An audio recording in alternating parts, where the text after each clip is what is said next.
हे मनोवैज्ञानिकों, क्या आपने कभी सोचा है कि आप खुद पर इतना कठोर क्यों होते हैं? या ये क्रूर आंतरिक विचार आखिर आते कहाँ से हैं? आप शायद इसे जोर से न कहें, लेकिन ये विचार आपके मन में धीरे धीरे घर कर जाते हैं। जैसे, मैं कितना मूर्ख हूँ, मैं खुश रहने के लायक नहीं हूँ, हर चीज मेरी गलती है।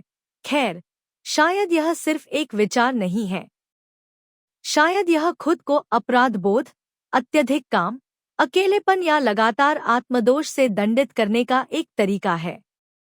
मनोविज्ञान में इसे भावनात्मक आत्महानि कहा जाता है। और भले ही यह आंखों से दिखाई न दे, इसका प्रभाव बहुत गहरा होता है। यह आपके आत्मसम्मान को कम करता है। यह आपकी पहचान को बिगाड़ देता है। यह हर निर्णय, हर रिश्ते, हर उस खुशी के पल में एक पृष्ठभूमि बन जाता है जिसे आप खुद से छीन लेते हैं। आज हम उस दर्द की तह तक जाएंगे जहां से यह शुरू हुआ, क्योंकि ये आदतें अचानक से नहीं आई हैं। इन्हें सीखा गया है और इन्हें भुलाया भी जा सकता है। भावनात्मक आत्महानि वास्तव में क्या है? भावनात्मक आत्महानि हमेशा नाटकीय नहीं दिखती।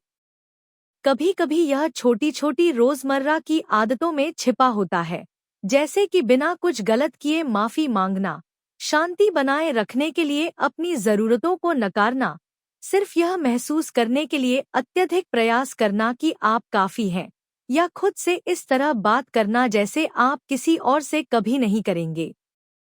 आपको शायद यह एहसास भी न हो कि यह आपको नुकसान पहुंचा रहा है, क्योंकि यह सामान्य लगता है।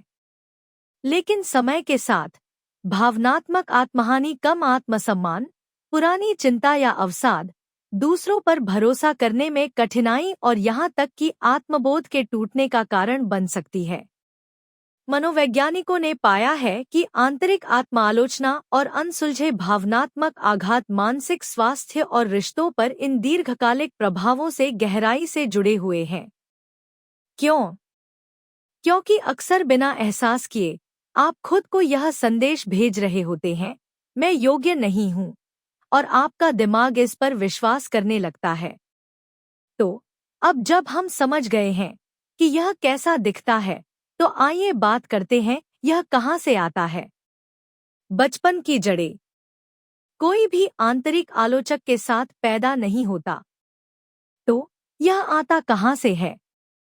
कई लोगों के लिए भावनात्मक आत्महानि बचपन में शुरू होती है, खासकर अगर आपको सांत्वना की जरूरत होने पर अनदेखा किया गया हो, प्रशंसा से ज्यादा आलोचना की गई हो, मजबूत बनने या जल्दी बड़ा होने की उम्मीद की गई हो, या उन चीजों के लिए दोषी ठहराया गया हो जो आपकी गलती नहीं थीं। अध्ययनों से पता चला है कि बचपन में भावनात्मक उपेक्षा और अमान्यता हमारे आत्मसंबंधों को गहराई से प्रभावित कर सकती है, जिससे अक्सर वयस्कता में लगातार आत्मदोष और कठोर आंतरिक संवाद होता है।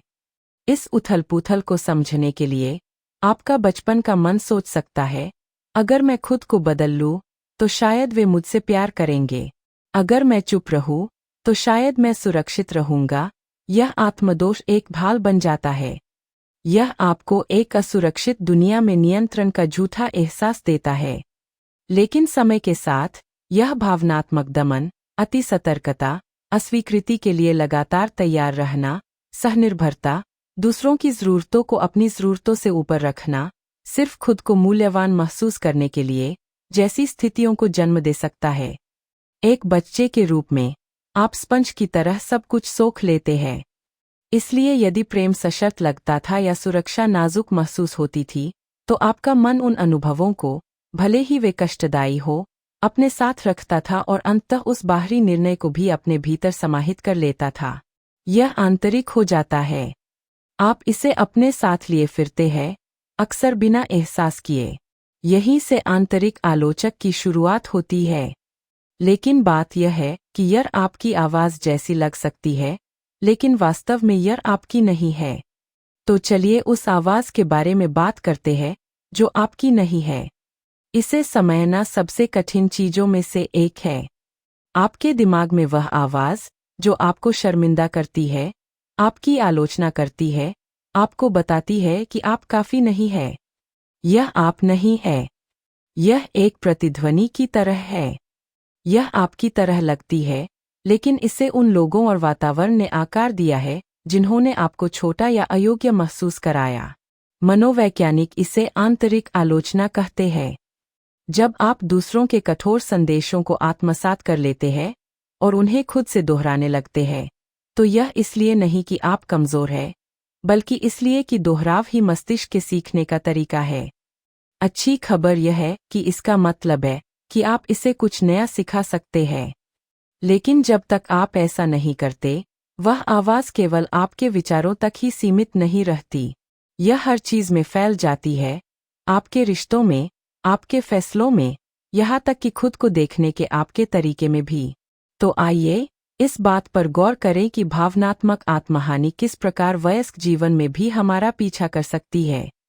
भावनात्मक आत्महानि लगातार बनी रहती है। यह केवल दिमाग तक सीमित नहीं रहती, यह हमारे रोजमर्रा के जीवन में भी झलकने लगती है। चुपचाप, अदृश्य रूप से। हो सकता है कि आप तारीफें स्वीकार करने में संघर्ष करते हो, उन्हें ऐसे ठुकरा देते हो जैसे वे आपकी हो ही नहीं, या अपनी उपलब्धियों को कम आंकते हो, भले ही आपने कितनी ही मेहनत की हो, या ऐसे साथी चुनते हो जो आपको बचपन से मिले उन्हीं दुखद संदेशों को दोहराते हो, या उन जगहों पर खुद को बेबस महसूस करते हो जहां आपने अपनी जगह बनाई है। आपका तंत्रिका तंत्र, यह शायद निराशा होने से पहले ही उसका अनुमान लगा लेता है, क्योंकि इसे यही सिखाया गया है, इसी के लिए तैयार रहना, सिकुड़ना और जीवित रहना।